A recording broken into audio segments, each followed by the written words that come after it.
Hello friends, welcome to your own channel Let's Study Maths. I am Payal. How are you? I hope so that you all are fine. आज हम start करेंगे new chapter number 9 rational number. पहले जानेंगे rational number होते क्या हैं। ठीक है, रैशनल नंबर, ये जो नंबर आया है रैशनल, ये आया कहाँ से है? मीन्स अगर हम देखते हैं इसका इनिशियल ये क्या है, रेशियो। मीन्स ये जो वर्ड बना है किससे बना है? रेशियो से ही अराइज हुआ है। ठीक है, रेशियो नंबर हमने ऑलरेडी पढ़ रखे हैं, जैसे कि फॉर एग्जांपल 4:5। हम इसको और तरीके से क्या लिख सकते हैं, 4/5 ऐसे करके लिख सकते हैं। तो जो हमारे रैशनल नंबर होते हैं वो क्या होते हैं, इस फॉर्म में होते हैं, मीन्स फ्रैक्शन वाली फॉर्म में होते हैं, जिनको हम क्या बोलते हैं, रैशनल नंबर बोलते हैं। ठीक है, तो इसकी डेफिनेशन क्या हो गई? Rational number are the numbers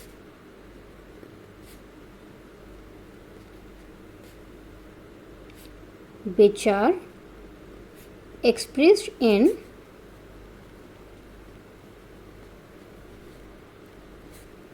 P by Q form. ठीक है, means P divided by Q, जिसमें ये जो हमारा नीचे वाला होता है ये कभी भी हमारा ज़ीरो नहीं होता। ठीक है, नॉट इक्वल्स टू ज़ीरो। अब ये जो P है ये आपका कोई भी नंबर हो सकता है, पॉजिटिव भी हो सकता है, नेगेटिव भी हो सकता है, कुछ भी हो सकता है, बट जो नीचे वाला होता है दैट इज़ डिनोमिनेटर, वो कभी भी हमारा ज़ीरो के इक्वल नहीं होता। ऊपर वाला नंबर क्या होता है, न्यूमरेटर होता है। ठीक है, क्या होता है, न्यूमरेटर, ये जो P है आपका। ठीक है, जैसे कि 4/5 है तो इसमें आपसे पूछ लेगा न्यूमरेटर क्या है, तो ये है न्यूमरेटर। ठीक है, एंड जो नीचे वाला होता है इसको हम क्या बोलते हैं, डिनोमिनेटर बोलते हैं। जो यहाँ पर हमने किससे रिप्रेजेंट किया है, Q से कर रखा है। क्लियर है? इसमें आपके कोई भी नंबर आ सकते हैं, पॉजिटिव, नेगेटिव। इट मीन्स हम इनको क्या बोल सकते हैं, इंटीजर्स होते हैं इसके अंदर। ठीक है, इंटीजर्स विद फ्रैक्शन। क्लियर है इतना? कोई भी इसमें प्रॉब्लम नहीं होगी, क्योंकि रेशनल नंबर हमारा कहाँ से अराइज हुआ है, रेशियो से हुआ है। रेशियो को हम कैसे लिख सकते हैं, 4:5, तो इसको हम ऐसे भी तो लिख सकते हैं 4/5। ठीक है, तो यही क्या बन गया हमारा रैशनल नंबर। मीन्स ऐसे नंबर्स ऐसे होते हैं जो किस फॉर्म में होते हैं, P by Q फॉर्म में होते हैं, जिसमें जो डिनोमिनेटर होता है वो कभी भी ज़ीरो के इक्वल नहीं होता है। अब इसमें आते हैं next, equivalent fraction. Equivalent fraction, ठीक है, नेम से ही हम अंडरस्टूड है। इक्विवेलेंट मीन्स जो भी फ्रैक्शन होंगे वो क्या होंगे, इक्वल होंगे। ठीक है, फॉर एग्जांपल लेट से अगर 3/5 है तो इसका जो इक्वल होगा वो क्या होगा। फॉर एग्जांपल अगर ऊपर की साइड 2 में मल्टीप्लाई हुई है तो नीचे भी क्या होगी, 2 से होगी, तो 3 2 6/10। ठीक है, लेट से अब मैंने यहाँ पे ले लिया 12/20। अब मैं आपसे पूछती हूँ क्या ये नंबर इसका इक्विवेलेंट फ्रैक्शन है या नहीं। ठीक है, तो हम इसमें कैसे करेंगे, इसको कट करके देख लेते हैं। अगर आप इसको कट करेंगे 2 की टेबल से ही अगर हम कट करते हैं तो ये क्या बन जाएगा, 6, और ये क्या बन जाएगा, 10। दोबारा इसको कट कर लेते हैं तो यहाँ पे क्या बन जाएगा, ये 3, एंड यहाँ पे क्या बन जाएगा, ये 5। तो ये क्या गया, 3/5। मीन्स कट करने के बाद भी अगर आपको यही सेम नंबर बन रहा है तो हम क्या बोल देंगे, इक्विवेलेंट फ्रैक्शन। तो आपसे ये पूछा जा सकता है क्वेश्चंस में कि जैसे कि आपको दे दें 1/2, 1/4, 1/6 कह लीजिए। ठीक है, 1/8, ऐसे करके कि आपको नेक्स्ट 2 इक्विवेलेंट फ्रैक्शन और निकालना है। तो इसमें क्या हो रहा है, जो भी मल्टीप्लाई हो रही है वो क्या हो रही है, 1/2, 1/3, 1/4। क्योंकि 1/2 में अगर आप 1/2 की मल्टीप्लाई करेंगे तो क्या आएगा, 1/4 आएगा। ठीक है, अब इसी में ही अगर आप 1/2 में 1/3 की मल्टीप्लाई करेंगे तो क्या आ जाएगा, 1/6। यहाँ पे 1/2 की हुई है, यहाँ पे फिर 1/3 की हुई है, इसके लिए 1/4 हुई है, तो यहाँ पे क्या होगा, 1/5 की मल्टीप्लाई होगी, और फिर नेक्स्ट टर्म के लिए क्या होगी, 1/6 की मल्टीप्लाई होगी। ठीक है, ये चीज़ समझ में आई कि इक्विवेलेंट फ्रैक्शन हम कैसे निकालते हैं। और उसमें आपसे ये भी पूछ सकते हैं आगे वाले क्वेश्चंस में कि जैसे आपको दे देंगे 5/6 दे दिया, ठीक है, एंड 25/30। अब आपसे पूछ लिया क्या ये दोनों इक्विवेलेंट फ्रैक्शन है या नहीं, तो इस केस में आप क्या करेंगे, या तो आप इसमें ऊपर नीचे मल्टीप्लाई कर देंगे, ठीक है। फॉर एग्जांपल अगर यहाँ पे 5 की मल्टीप्लाई 25, 5 को 25 बनाने के लिए क्या करना होगा, मल्टीप्लाई बाय 5 करना होगा। तो इधर अगर हम मल्टीप्लाई बाय 5 करेंगे तो नीचे भी किसकी करेंगे, 5 की, तो ये क्या बन जाएगा 25/30। ये दोनों सेम है, इट मीन्स ये दोनों क्या है, इक्विवेलेंट फ्रैक्शन है, अदरवाइज नहीं। अगर इक्वल नहीं आते तो वो इक्विवेलेंट फ्रैक्शन नहीं होते। हम जानेंगे rational number in standard form. Standard form का मतलब क्या होता है, जिसमें जो भी अगर कॉमन फैक्टर रहे, जैसे कोई भी हम टर्म ले लेते हैं, रैशनल नंबर ले लेते हैं, लेट्स से 8/20, तो इनका जो कॉमन फैक्टर रहना चाहिए वो सिर्फ क्या रहना चाहिए, 1 रहना चाहिए। बट अब कॉमन फैक्टर 1 रहना चाहिए, इसका मतलब क्या है, मीन्स स्टैंडर्ड फॉर्म का इन शॉर्ट मतलब होता है कि लोवेस्ट फॉर्म में करना उसको, ठीक है।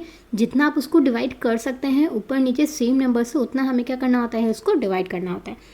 फॉर एग्जाम्पल अगर आप इसको 2 से कट करेंगे, ठीक है, या फिर 4 से भी कर सकते हैं आप इसको, क्योंकि 8 से तो डायरेक्ट नहीं कट हो सकता।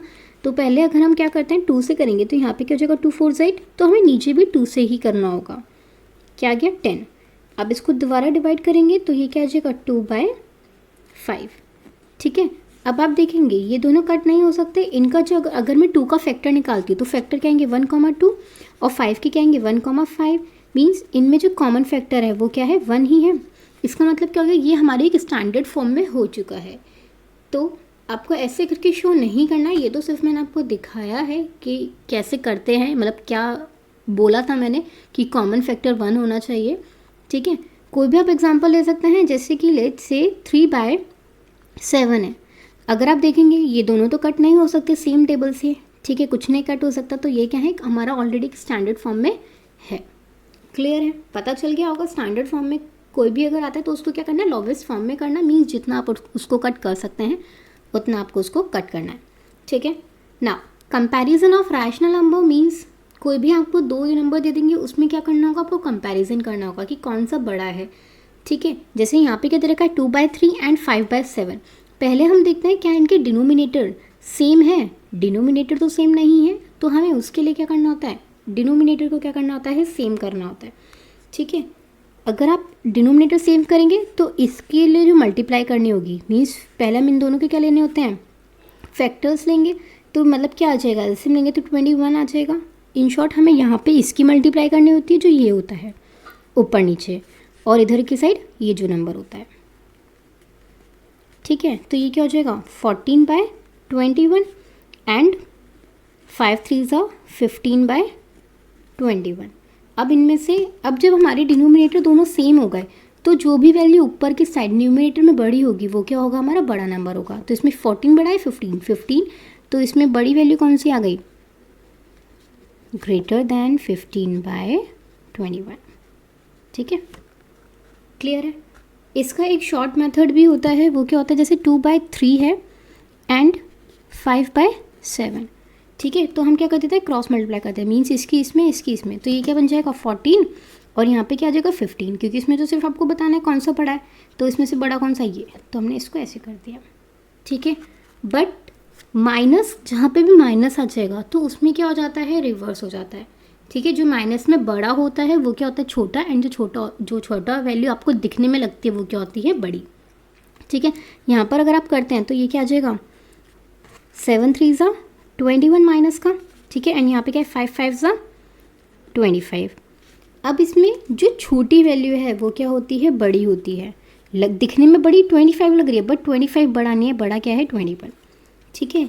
या आप ऐसे भी कर सकते हैं, जैसे कि अगर आपके पास पहले होता है 0, फिर होता है -1, फिर होता है -2, ठीक है, फिर होता है 1 2, तो हम जो हमारे जो क्या मीन्स चलती हैं, हमारे नंबर्स जो चलते हैं वो ऐसे तो लगते हैं चलते हैं, देखिए बड़े होते चलते हैं ना, ये 1 2 3 4, तो ऐसे -2 -1, तो -2 और -1 में बड़ा देखेंगे तो वो क्या होगा, -1 बड़ा होता है, ठीक है।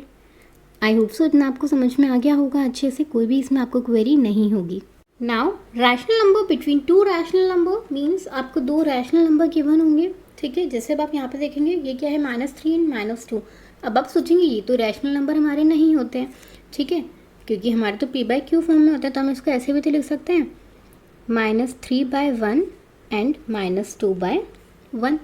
तो हमारे ये भी क्या होगा, रैशनल नंबर होगा। अब हमें इनके बीच के रैशनल नंबर्स फाइंड आउट करने हैं, ठीक है। ये आपको कितने भी दे सकता है कि आपको एनी 5 रैशनल नंबर फाइंड करने हैं, एनी 3। तो मैं यहाँ पे आपको बताऊँगी कोई भी हम 3 रैशनल नंबर निकालेंगे इनके बीच के, ठीक है। 3 रैशनल नंबर कैलकुलेट करेंगे इनके बीच के। वो कैसे करेंगे, जो भी हमें गिवन होता है, जैसे 3 है तो 3 से 1 एक्स्ट्रा दैट इज़ 4, उसकी हम क्या कर देते हैं, मल्टीप्लाई करते हैं ऊपर नीचे, मीन्स न्यूमरेटर में भी करेंगे और डिनोमिनेटर में भी करेंगे और दोनों साइड करते हैं, ठीक है। जो भी आपको गिवन होगा उससे एक नंबर एक्स्ट्रा, अगर आपसे यहाँ पे 5 बोला है तो हम उससे 1 एक्स्ट्रा दैट इज़ 6 की मल्टीप्लाई करेंगे। यहाँ पे अगर आप मल्टीप्लाई करेंगे तो ये क्या बन जाएगा, 4 3 12, तो माइनस का 12/4 और यहाँ पर क्या आ जाएगा, माइनस का 8/4।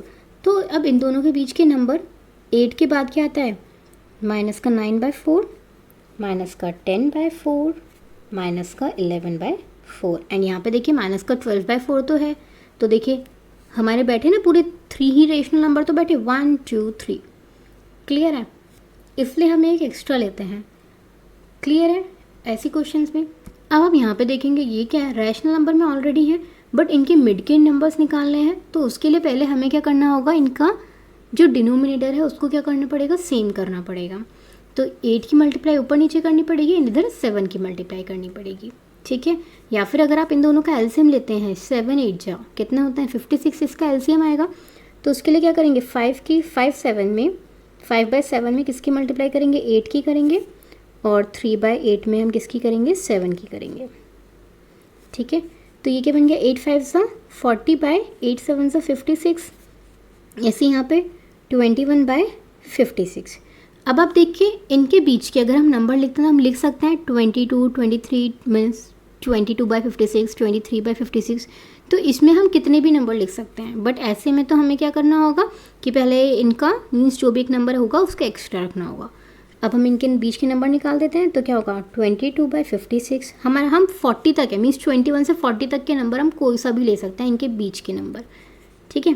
जैसे 25/56 एंड 29/56 कुछ भी ले सकते हो। अगर आपको 10 मतलब अब तो हम कितने भी लिख सकते हैं ना इनके बीच के नंबर, ठीक है। तो ये क्या आ गया, हमारा आंसर आ गए। याद रखिएगा ये वाले आंसर्स ना बहुत रेयरली होते हैं कि आपके पीछे की आंसर शीट से मैच कर जाएं, वरना सबके के आंसर्स क्या आते हैं इसमें अलग आते हैं, क्योंकि कोई कुछ भी करके कैलकुलेशन कर सकता है, मल्टीप्लाई कर सकता है। मीन्स हमने ये 3 नंबर लिए, क्या पता कोई और नंबर ले ले, ठीक है। तो इसके आंसर ऐसा नहीं है कि आपके मैच वो करें ही करें। आई होप सो ये कुछ बेसिक था जो आपको अच्छे से समझ में आ गया होगा। आज के लिए बस इतना ही। वीडियो अच्छी लगी हो तो लाइक करें, शेयर करें एंड चैनल को सब्सक्राइब करें।